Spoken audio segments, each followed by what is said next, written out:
बुद्धीच्या सागरातील मंथन भीमात होते, समतेच्या भावनातील चंदन भीमात होते, तालात जीवनाच्या विषमता नाचली, न्यायाची रागदारी गुंजन भीमात होते. संकल्प या मनाचा क्रांती करून गेला, निधड्या मनाचा मोठा होऊन सिंह गेला.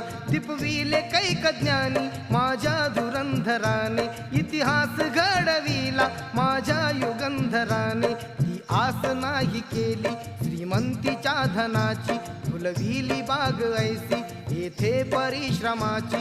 दुःखाला झेलणारा काळाला छेदणारा, गुणवंत पाहिला मी अन्यायी झुंजणारा. विसरून गेला शेवटी जातीयतेची ज्वाला, भीमराव माणसाला माणूस करून गेला. काळाच्या डोळ्यावरती